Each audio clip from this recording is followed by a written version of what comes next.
It's post-death menopause turbo grainy versus post-alive menopause. That is, ISS Baba. It's the battle of waifus long after their prime. Or damn, is it? It's not too late. Put your thing away. I guess one has cleavage that still looks pleasant to look at, and the other, ew. One wants to revive her once moist entry, and the other just wants to protect her poor little granddaughter that keeps picking terrible boyfriends. One wants to keep Ken's meat, and the other wants to beat it into oblivion. Either way, it looks like one of the main protagonists is in a lose-lose situation, being taken advantage of by a couple of grannies. While Momo is knocked out from always carrying Okorin's weight, the strong parental presence beyond the seal makes her appearance to save her granddaughter once again from teenage terror.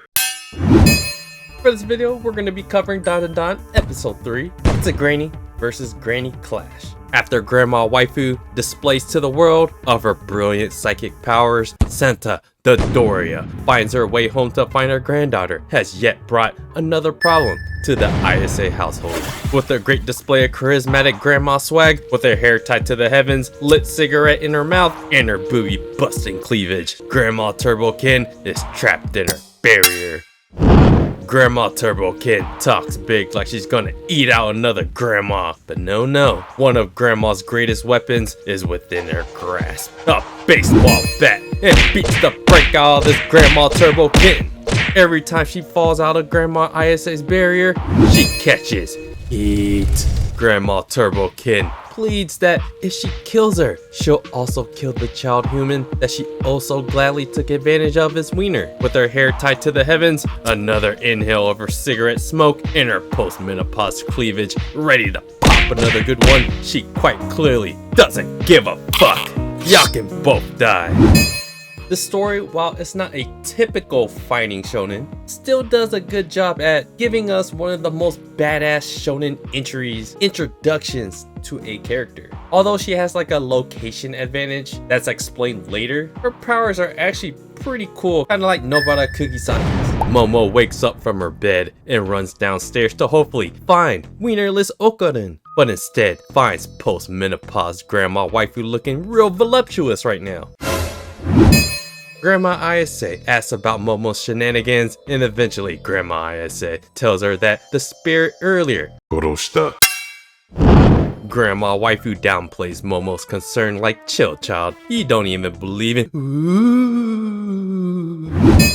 Momo knows that going rowdy teenager isn't going to get the answer she wants, so she does what every person should do towards their elders. Get on all fours. Beg, repent, apologize. Show some goddamn respect to your grandmother. Momo hits Grandma Isa with an apology in which Grandma Waifu tells her that the spirit is actually at the main shrine. And then the ungrateful teenager oozes back out of Momo and threatens her poor grandma as she runs to save her poor bull-haired turned fro-haired turned spiky head turned horny turbo grandma Okorin. The sadness and guilt that Momo feels for setting up poor Okorin to lose his wiener gives her deep shame as she rushes towards her future man and then opens up the shrine to find her embarrassment of her feelings of denying how much she won't believe that she's actually liking this four-eyed wienerless possessed by a grandma boy. She didn't actually express any of that in this scene, but we all know the truth of teenage love in denial. When one denies this lovey-dovey feeling, people turn to violence. That's probably too extreme, but they start to tease each other while Momo turns her domestic violence onto the door. Momo and Ken have their little squabble of teenage love, and while Momo starts to dwell in this relief that Okorin is okay, Grandma Waifu does what every parental guardian loves to do to their little ones, and that is cock block. Grandma Isa pulls up to tell Momo that Ken is in the shrine to prevent Turbo Granny from terrorizing men of their wieners, and even teases Momo that she's into wimpy boys now. Momo tells Grandma Waifu of Okorin's wiener situation, but her mature eyes and mature curves knows, like we all know, that Momo is now 100% into wimpy guys.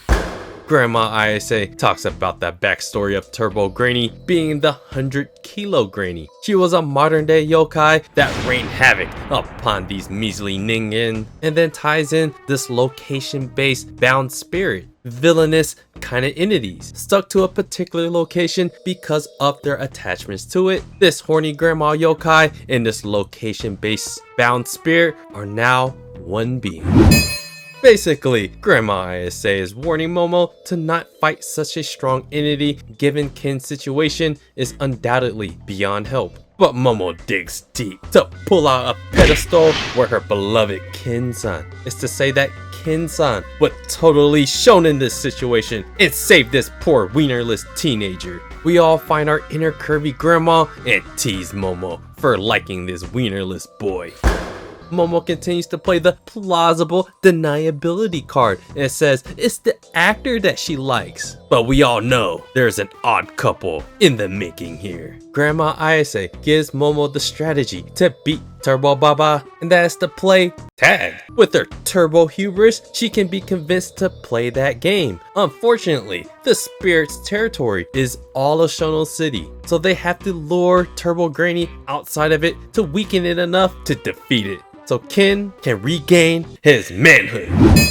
Curvy Grandma Waifu's barrier abilities will not be of use as each territory requires the power of the gods within it to use it. So from city to city or prefecture to prefecture, there are different kinds of energies and abilities that you can utilize within that location. So like any shonen, you guys know where this leads to. Training. Ken will have to get some physical endurance and Momo will need psychic endurance. Both will train under Ayase Baba. I like how Momo's grandma just kind of shows up to be like their mentor sensei for like this shonen series. I wish I could say the same for the Wastora anime because Werkner sensei had like no cool scenes at all. But with the cool ass scene with the Babas fighting each other, Momo's grandma comes in as this most important supporting character so far. And she introduces very important foundational story elements. She gives us how their powers work, how it's location based, like how she brings up the barriers, but those powers are only really utilized around their home. And she also tells us about these strong spirits that are based in certain locations. So that just gives us a lot of future potential plots that are placed in very different areas where many different powers may arise, different plots, different characters in different areas. So it's just a lot of exposition right now, which I kind of like this story's kind of unique way of how they utilize powers, where it's really only Momo that has kind of like these basic psychic powers, while everyone else, there's a slight twist to it compared to what we think of a typical shonen. As Grandma Waifu goes on her way into the night, Ken is all of us as he points out that Momo's grandma may not have hit that menopause age just yet. With that random line put in, he apologizes to Momo for being meek and weak while looking down at his feet, as if sympathy wins brownie points for obtaining a friend or girlfriend. Once again, Momo tells Ken that she isn't disappointed in him and shouldn't overthink these types of things, as this is Ken's character development arc of overcoming his uselessness and his self-confidence. But Ken hits the 180 flip like you were disappointed in me. Otherwise, you wouldn't have slammed the goddamn door on me. But Momo flips the 180 with her own 180 as she tells him how wrong he is and gives him a compliment that his horny grandma powers were actually super cool. This scene sets up a moment like Ken was about to confess his love or something, as he sweats it out, but in reality, he's still not man enough yet. So he tells Momo that he needs, instead, some of that cold mizu. Look at this blossoming relationship. Ain't it so cute seeing two people pretending like they don't like each other? Who knew that grandmas were perfect wing women? This is the third episode now where they fit in these little scenes of romantic comedy that constantly teases us like, just kiss already. It's just a cute, endearing slice of life scene that teases us of this notion that they like each other, or at the very least there's an underlying foundation being built for the relationship. But still, Ken is still in his coming of age arc, as we'll probably likely start to see his confidence grow as he becomes more useful at Momo's side, which will likely make Momo see Ken more like the Ken that she has on the pedestal. At the beginning of the episode, Grandma Isa exposed herself as a fake psychic, but in reality, what seemed fake is now even realer than real, as her psychic readings of this idol was indeed the truth. Woo for scammers! It's the next day and your boy needs to empty his bowels and unload his bladder. It's quite unfortunate for Momo as she needs to physically see him in order to prevent Turbo Granny from causing destructive wiener mayhem upon the world. We start to learn a little more about Momo's powers in that she can see that everything has an aura and that the color of the auras vary, to which she can help contain this dark aura that's always trying to manifest itself over Okurin. She can even pick up inanimate objects as they produce this aura as well. The downside is that her AoE, her area of effect, is pretty small, but when she initially woke up her powers, it was way more powerful than it is now. Momo and Grandma Waifu continue to speculate over Momo's powers not being as cool as we all originally thought. While poor Ken is just screaming in the background in pain, Grandma Isa has a hunch that Momo's other senses, like her sense of touch, can help unlock more of her psychic abilities. But just as Momo tests this out by closing her eyes, Ken turned back into a horny grandma. With Ken's ever expanding manhood being on the line, as he can't just let brown matter and yellow liquids fall into his pants, he rushes for the toilet. And I guess this is all the training we're gonna get to see. Momo tries to stop him from letting it rip in her house, and Grandma Waifu sees this moment as the perfect time to train as they all dash towards the bathroom. With this toilet humor training, it trains their endurance from this embarrassing moment for Ken. Fortunately and unfortunately for Ken, Grandma Waifu is right outside the bathroom, and Momo is just standing there, hands up, holding his inner horny Turbo Granny inside as Ken is also trying to hold in whatever dignity he has left, as he also tries to relieve his inner into being an outer. Momo and Grandma Isa continue their speculation of Momo's powers being stronger when she initially awoke it, but somehow it has been sealed away through relentless training. Hopefully, she'll be able to slowly bring back out her true powers. Is this like a metaphor or something for her feelings being sealed away and she starts to slowly unlock it? Cause it kinda sounds like it. As I see it right now, Momo's powers is the cooler, more typical, well-known kind of psychic kind of powers that we see in animes. Like a Tatsumaki from One Punch Man. And right now, she's having the best scenes in the fights when it matters the most.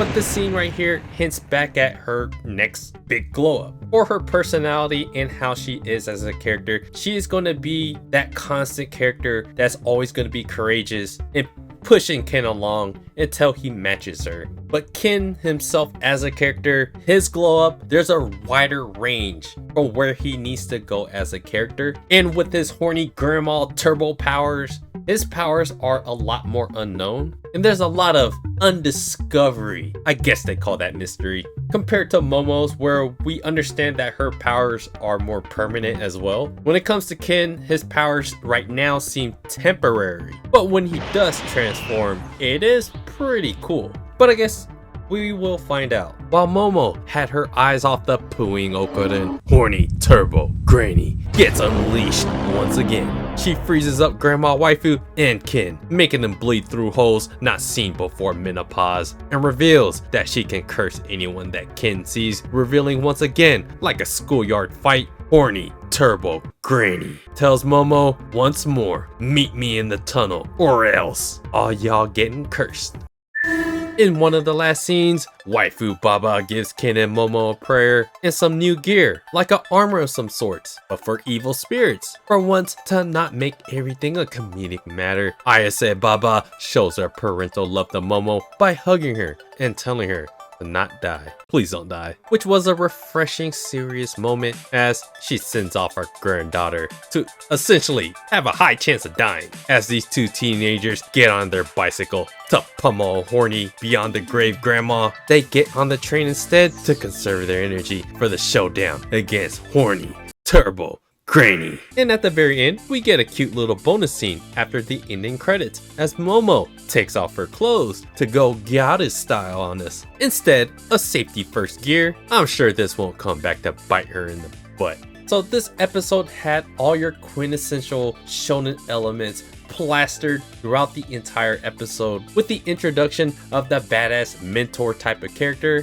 which she has a funny stage name as Santa Dodoria. So after this badass scene where we actually get to see the grandmas fight and we get to see all the best moves that Grandma Isa has, she naturally acts as this mentor character for Momo and Ken, and she has the answers in how they can defeat this Turbo Granny. There was a lot more exposition in this episode as well, as we get one step closer to understanding how Momo is able to use her psychic powers, and that they also tease that there will be another glow up for how she used her powers. From the first episode, I guess she lost some of that power somehow. And I also think it's pretty damn cool that the powers themselves, like how Momo's grandma's powers is really based in the locations where she's at with the barriers. That's a pretty cool concept, that different parts of the world you could utilize certain powers, and you combine that with an easy way to come up with villains like these location based spirits, and you always have this threat of aliens coming from the sky. So it's actually a really easy broad way to bring in any kind of villains, build any kind of plots,